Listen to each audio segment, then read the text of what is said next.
শেষ রক্ষা যে হচ্ছে না এটা ডক্টর মোহাম্মদ ইউনূস উপলব্ধি করতে পেরেছেন। এখন তার মুখ্য হয়ে দাঁড়িয়েছে উভয় সংকটের মধ্যে থেকে তিনি কাকে বেছে নেবেন। এনসিপি নামক যে রাজনৈতিক দলটি জন্ম থেকেই মৃত্যুর দিকে ঢলে পড়ল, সেটা নিয়ে তিনি আর কোনো আশা রাখছেন না। এনসিপি সম্পর্কে বিদগ্ধজনদের মন্তব্য, এমনকি যারা শেখ হাসিনার বিরুদ্ধে খুব সোচ্চার ছিলেন, তারা এনসিপি সম্পর্কে যে সকল মন্তব্য করছেন সেগুলি ডক্টর ইউনূসের অ্যাসিস্ট্যান্ট প্রেস সেক্রেটারি, তার ভাতিজা অপূর্ব জাহাঙ্গীর বিভিন্নভাবে অতি গোপনে তাকে সরবরাহ করছেন। সেখানে নাকি এভাবে ফুটে উঠছে যে এনসিপিকে কেউ বলছেন ন্যাশনাল চিলড্রেন পার্টি, কেউ বলছেন ন্যাশনাল ক্রিমিনাল পার্টি, কেউ ন্যাশনাল নগদ চাঁদা পার্টি, নানাভাবে অভিহিত করেছেন তাদের কৃতকর্মের কারণে। এবং তারা কাউকে সম্মান না দিয়ে যে দাম্ভিকতা, বিভিন্ন রকম আচার-আচরণ করেছে এসব কারণে, এবং বিশেষ করে তাদের যে অর্থলিপ্সুতা, হঠাৎ করে উত্থান, বিশাল কিছু হওয়া, তত্ত্বকথা দিয়ে শেষ পর্যন্ত তার বিপরীত কর্মকাণ্ড করা, এটা নিয়ে ভীষণভাবে ইমেজ সংকটে এনসিপি যে গান কেস, লস্ট কেস, এটা ডক্টর ইউনূস উপলব্ধি করতে পেরেছেন। বিশেষ করে এনসিপির প্রধান যিনি, নাহিদের বাবার অফিস খুলে চাঁদাবাজি করা, কমিশন নেওয়া, আসিফ মোহাম্মদ সজীব ভুইয়া, যিনি সবচেয়ে পাওয়ারফুল মিনিস্ট্রি, দুটো মিনিস্ট্রির দায়িত্বে, তার এপিএসের অর্থ কেলেঙ্কারি, নিজে এয়ারপোর্টে আর্মস নিয়ে যাওয়া এবং বিভিন্নভাবে তার তদবির বাণিজ্য, এলাকায় সন্ত্রাস করায়, কুমিল্লায় ব্যাপক শত শত মানুষ স্লোগান দিয়ে তার পদত্যাগ দাবি করছে এবং খুব খারাপ ভাষায় স্লোগান দিয়ে বলছে বাপে পুতে মিল্লা দেশটা খাইল গিল্লা। এবং এলাকায় একজন শিক্ষয়িত্রীর গগনবিদারী যে আর্তনাদ, সেখানে যে নির্যাতন, সেখানের যে হত্যাকাণ্ড, তার জন্য আসিফ মাহমুদ সজীব ভুইয়াকে অভিযুক্ত করা হচ্ছে। আবার পণ্ডিত হিসাবে পরিচিত, তাদের কাছে যিনি মাস্টার মাইন্ড হিসাবে দাবিদার, মাহফুজ আলম, তাকে নিয়ে বিতর্ক প্রথমে তিনি সৃষ্টি করলেন। ৭১-এ কার কি ভূমিকা ছিল এটা বলার পর যখন জামাত বা স্বাধীনতা যুদ্ধের বিপক্ষে যারা ছিল তারা ক্ষুব্ধ হয়ে গেল, তখন এক বিব্রতকর অবস্থায় নতুন করে সংযুক্ত হয়েছে তার ভাইয়ের অ্যাকাউন্টে সিডনিতে বিপুল পরিমাণ টাকা যাওয়া সম্পর্কিত একটি ফেসবুকের স্ট্যাটাস বনিয়ামিন নামক এক ব্যক্তি দিয়েছেন। সেটা নিয়ে আর একটা পর্যায়ে, এক পর্যায়ে তিনি মাহফুজ আলম, তিনি তার পূর্বের বিভিন্ন মন্তব্যের ভাষা ব্যবহারের ক্ষেত্রে দুঃখ প্রকাশ করেছেন। তিনি এখন তথ্য সম্প্রচার উপদেষ্টা। অন্যান্য যারা এই এনসিপির নেতৃবৃন্দ, মাসুদ থেকে শুরু করে অন্যান্যরা হঠাৎ করে বিশাল বড় লোক হয়ে যাওয়া, বাড়িতে বিল্ডিং করা, কেউ ৩০০ গাড়ি নিয়ে সমবিহারে যাওয়া এবং তাদের রাজনৈতিক কর্মসূচিতে সাজোয়া সেনাবাহিনীর যানবাহন ব্যবহার করা, সেখানে র্যাব, পুলিশ, বিজিবি, প্রশাসনকে ব্যবহার করা, এত কিছু করেও যখন তাদের কোনো সুফল দেখা যাচ্ছে না, তখন এই চ্যাপ্টারটাকে ডক্টর ইউনূস এখন অ্যাবান্ডেন্ড চ্যাপ্টার হিসেবে ঘোষণা করেছেন। যদিও প্রকাশ্যে তিনি বলছেন না, কারণ কৃতজ্ঞতা বলতে তো একটা জিনিস থাকে। তিনি তো উচ্ছ্বসিত এদেরকে বলছিলেন তার নিয়োগকর্তা। তার নিয়োগকর্তা মানে মনিব, আর মনিব আর চাকর একটা দায় দায়িত্ব বোধ তো থাকে। দ্বিতীয় সমস্যার মুখোমুখি তিনি বুঝছেন। 11টি দেশে তিনি সফর করেছেন।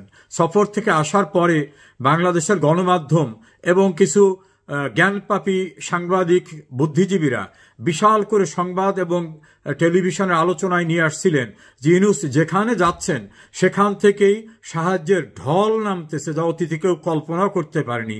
কেউ কেউ তো বলছেন যে খালেদা জিয়া, শেখ হাসিনার আমলে এরকম আসে নাই, কিন্তু রেজাল্ট হচ্ছে কোনো দেশ থেকেই কিছুই আসে নাই।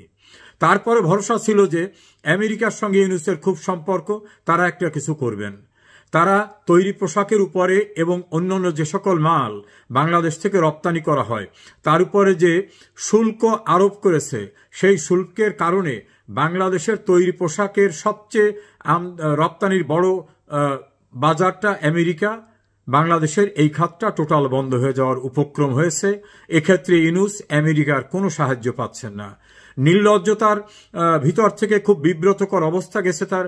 তিনি যখন যুক্তরাজ্যে গেলেন, যুক্তরাজ্যের প্রাইম মিনিস্টার তাকে দেখা করবেন একেবারে সরাসরি বলে অস্বীকৃতি জানালেন। এটা চরম একটা বেইজ্জতি কারবার হয়ে গেল। মধ্যপ্রাচ্যে বিশেষ করে মালয়েশিয়ায় নতুন করে লোক নেওয়া হবে, উপদেষ্টা আসিফ নজরুল বলছিলেন যে দ্বার খুলে গেছে। এখন দেখা গেল মালয়েশিয়ায় যারা যাচ্ছেন তাদেরকে ফেরত দিয়ে দেওয়া হচ্ছে এবং তাদেরকে জঙ্গি অভিযোগে গ্রেপ্তার করা হচ্ছে। এই ঘটনা জানার পরে পৃথিবীর অন্যান্য যেসব দেশ বাংলাদেশের ম্যান পাওয়ার নিত তারাও স্থিমিত হয়ে গেছে। অর্থাৎ আমাদের বৈদেশিক মুদ্রা অর্জনের যে বড় একটা খাত ম্যান পাওয়ার, সেই খাতটা একেবারে ডুবে গেছে। শিল্প কলকারখানার অবস্থা, 149টি কারখানা বন্ধ হয়ে গেছে এবং তাদের অত্যন্ত প্রিয়ভাজন ডক্টর দেবপ্রিয় ভট্টাচার্যের তত্ত্ব অনুযায়ী 27 লক্ষ মানুষ বেকার হয়ে গেছে। এর ভিতরে 18 লক্ষই আছে নারী। বাস্তবতা 27 লক্ষ না, 50 লাখের ঊর্ধ্বে ইতিমধ্যে বেকার হয়ে গেছে। আইন শৃঙ্খলা পরিস্থিতির খুব উন্নতি হয়েছে, এভাবে তারা নিজেরা বিভিন্ন কথা বলছিলেন। ডক্টর ইউনূসের ক্যাবিনেটের অন্যতম সদস্য অ্যাডভোকেট আদিলুর রহমান খান শুভ্র, তিনি যে অধিকার সংগঠনটা চালাতেন, সেই অধিকারের 3 মাসের রিপোর্ট এসেছে। 3 মাসে গণপিটুনিতে মারা গেছে 91 জন এবং ধর্ষণের শিকার হয়েছে 208 জন। এক্সাক্ট পিকচার এটা না, কারণ অনেকে আত্মমর্যাদা রক্ষার জন্য, মান ইজ্জত বাঁচাবার জন্য বাইরে প্রকাশ করে না। তাহলে 3 মাসে যদি গণপিটুনিতে নিহত হয় 91 আর ধর্ষণের শিকার যেটা দৃশ্যমান সেটা যদি হয় 208, তাহলে প্র্যাকটিক্যালি কত ঘটেছে।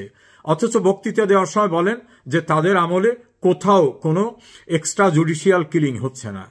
এভাবে একটা অবস্থান নিয়েছেন কমিউনিস্ট পার্টির সাধারণ সম্পাদক রুহিন হোসেন প্রিন্স। তিনি প্রকাশ্যে বলছেন যে এই সরকার তো সাময়িক দায়িত্ব পালন করতে এসছেন, বোয়িং কেনার দায়িত্ব তো এই সরকারের না। আমি মিলিয়ে দেখলাম সুপ্রিম কোর্টের রেফারেন্সে বিচারপতিরা যেটা রাষ্ট্রপতিকে পাঠিয়েছেন সেখানে লিখছেন, শূন্য অবস্থায় কেবলমাত্র রাষ্ট্রের নির্বাহী জরুরি কাজ সম্পাদনের জন্য উপদেষ্টা, প্রধান উপদেষ্টা নিয়োগ দিতে পারেন। সুপ্রিম কোর্ট কিন্তু বলে নাই যে একটি সরকার গঠন করতে পারেন, বলেছেন উপদেষ্টা, প্রধান উপদেষ্টা নিয়োগ করতে পারেন। আমি চ্যালেঞ্জ করে বলছি এইটা বলছেন। তাহলে এটা কি জরুরি কাজের ভিতর পড়ে বোয়িং কেনা? কেউ কেউ তো বলছেন কমিশনের জন্য, কেউ বলছেন যে দেশ থেকে কিনবে তাদেরকে লবিং করার জন্য, এই বোয়িং কিনে তাদের খুশি করার জন্য চেষ্টা চলতেছে। তবে আমি যারা এটা সরবরাহ করবেন বা যারা সম্পৃক্ত হবেন তাদের উদ্দেশ্যে বলবো, আমি একজন আইনজীবী হিসাবে, এটা সম্পূর্ণ বেআইনি। এই প্রক্রিয়ায় প্রত্যক্ষ পরোক্ষভাবে যারা জড়িত হবেন তারা দুর্নীতি দায়ে আজ হোক কাল হোক অভিযুক্ত হবেন। কাজী এই বিষয়টি উপলব্ধি করতে হবে। আবার অনৈতিকতার কথা বারবার এরা বলছেন। তাদেরই এক নারী নেত্রী নীলা ইসরাফিল, তিনি তো ভয়াবহ অভিযোগ আনলেন এই এনসিপির এক নেতার বিরুদ্ধে, যৌন অভিযোগ আনলেন। তার দায় থেকে বাঁচার জন্য তাদের আর এক নেতা আক্তার বলছেন নীলা ইব্রাহিম আমাদের কেউ না। অথচ ভিডিওতে দেখা যায় নীলা ইব্রাহিমের বক্তব্য দেওয়ার পূর্বে এই এনসিপি নেতারা বলছেন আমাদের সংগ্রামী নেত্রী, আমাদের নেত্রী, আমাদের সাহসী নেত্রী। আবার তাদের যে মূল আন্দোলনের যে মুখপত্র ছিলেন উমামা ফাতেমা, তিনি তো হাটে হাড়ি ভেঙে দিয়েছেন।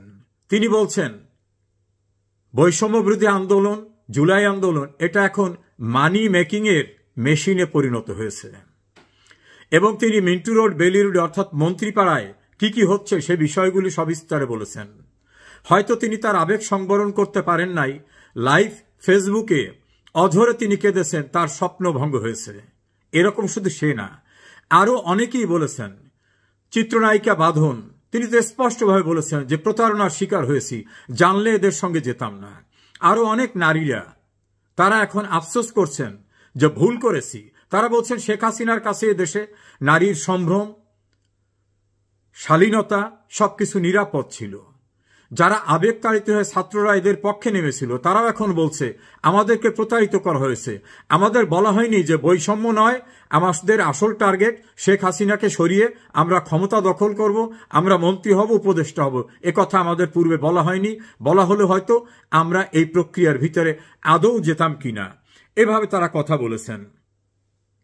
একজন তো অতি উৎসাহী হয়ে জামাত ইসলামের প্রিয়ভাজন হওয়ার জন্য এমন মন্তব্য করলেন যে মানুষ সিসি করতেছে, তার নাম উচ্চারণ করে থুতু দিচ্ছে।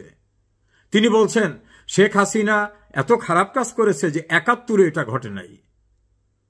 উনি বোধহয় ভুলে গেছেন যে ৭১ সম্পর্কে ঘাতক দালা নির্মূল কমিটির গণ আদালত প্রক্রিয়ার সঙ্গে উনি জড়িত ছিলেন। সে সময় কি বক্তব্য উনি রাখছেন। মাওলানা দেলোয়ার হোসেন সাঈদী সম্পর্কে উনি কি আর্টিকেল লিখেছিলেন এগুলো উনি ভুলে গেছেন। এখন বোধহয় তাদের প্রিয় হওয়ার জন্য যা ইচ্ছা তাই বলতেছেন। আসলে উনি বুঝতে পারছেন না উনি সব কুল হারা। ওই বাংলা ফোক গানে আছে একুল অকুল দুকুল হারা। উনি সেরকম অবস্থায় গেছেন। যদিও ওনার সম্পর্কে প্রবাসী অনলাইন অ্যাক্টিভিস্ট ইলিয়াস বিভিন্ন রকম অভিযোগ এনেছেন। আমি সেই অভিযোগের সত্যতা অসত্যতা বলি না। তিনি আমার অত্যন্ত প্রিয় এবং পরিচিত জন ছিলেন। তার এই পরিবর্তন আমাকে বিস্মিত করেছে। শুধু আমাকে না, তাকে অত্যন্ত স্নেহ করতেন সুপ্রিম কোর্টের বীর মুক্তিযোদ্ধা অ্যাডভোকেট জেডাই খান পান্না। আজকে তার মন্তব্য দেখলাম। তিনি বলছেন সি তিনি এভাবে মন্তব্য করেছেন। শুধু এই ক্ষেত্রে না, পদযাত্রা করতে গিয়ে দেখলাম ময়মনসিংহে তাদের সবচেয়ে ডার্ক সাইডের কথা যিনি বলেন হাসনাত আব্দুল্লাহ, তিনি নাকি ধাওয়া খেয়ে ফেসবুকে দেখলাম বলছে দৌড় প্রতিযোগিতায় ছিলেন। এখন তিনি হসপিটালে। গাজীপুরে মাস্তানি করতে গিয়ে সেখানে তিনি আহত হয়েছেন। তিনি বলতেন যে আমাকে কেউ ভয় দেখাবেন না, চোখ বড় করে। গোপালগঞ্জে দেখলাম জীবন বাঁচাবার ভয়ে, জীবন রক্ষার তাগিদে দৌড়ঝাঁপ করে তিনি সেনাবাহিনীর একটা নিরাপদ যানের ভিতর ঢুকলেন এমনভাবে যে তাকে কেউ ভয় দেখাবেন না, তিনি কোনো ভয় পান না। এই অবস্থাটার সেখানে অবশিষ্ট থাকল না। সার্জিস আলম, তার বাড়ির চেহারা চিত্র একাধিক ভিডিওতে সংবাদ মাধ্যমে এসেছে এবং তিনিও এই ক্ষমতায় বান অবস্থায় পৌঁছবার আগে বারবার বলছেন আমার হাতে টাকা নাই, আমাদের পকেটে এই কয়টা থাকে না। এখন তাদের যে অবস্থান, সেই অবস্থান দেখে তাদেরই যারা সহযোগী আম জনতা পার্টির এক নেতা এবং যারা ইনকিলাব মঞ্চ, তারা বিভিন্নভাবে তাদের চরিত্র তুলে ধরছেন। এইরকম পরিস্থিতিতে ডক্টর মোহাম্মদ ইউনূস বিসর্জন দিয়ে দিয়েছেন যে এই এনসিপি দিয়ে আমার হবে না।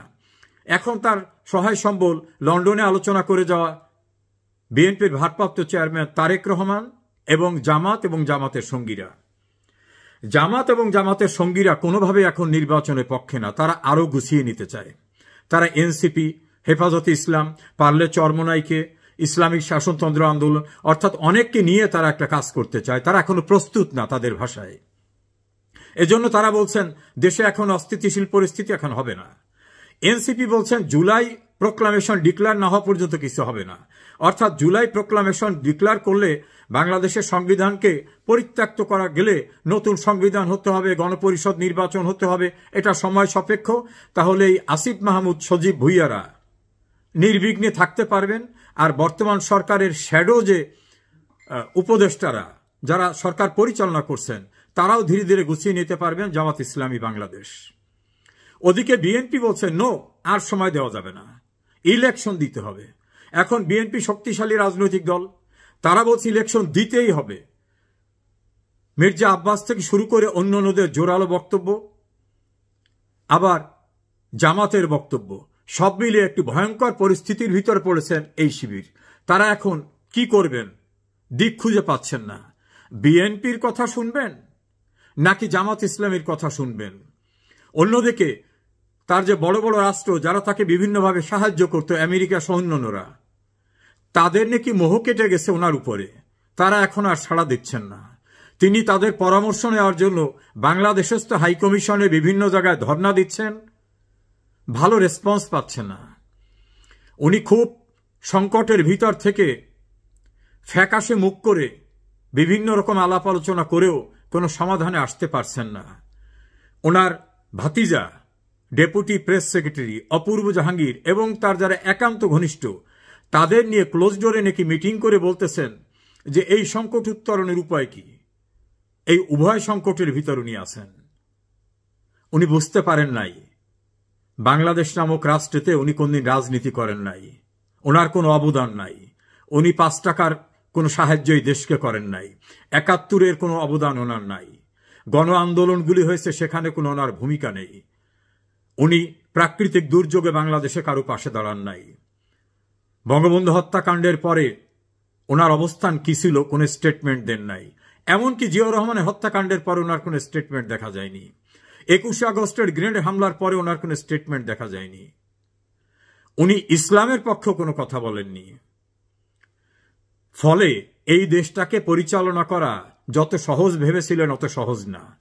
মেটিকুলাস ডিজাইন করে একটা সরকারকে সরিয়ে দেওয়া যায়, কিন্তু রাষ্ট্র পরিচালনায় বিদেশি কিছু লোক নিয়ে আসা, যেটা সিনিয়র সাংবাদিক এম এ আজিজের ভাষায় আন্তর্জাতিক সরকার, এই আন্তর্জাতিক লোকদের নিয়ে এসে ভাড়াটে লোকদের নিয়ে যে কিছু করা যায় না, এটা ওনার উপলব্ধি ছিল না। উনি ভেবেছিলেন সারা বাংলাদেশের লোক ওনার সঙ্গে আছে, কারণ গ্রামে গ্রামে সুদের ব্যবসা করেছেন, লোন দিয়েছেন, লোনের টাকা তুলেছেন। উনি ভেবেছিলেন এটা, কিন্তু বাস্তবতা ভিন্ন।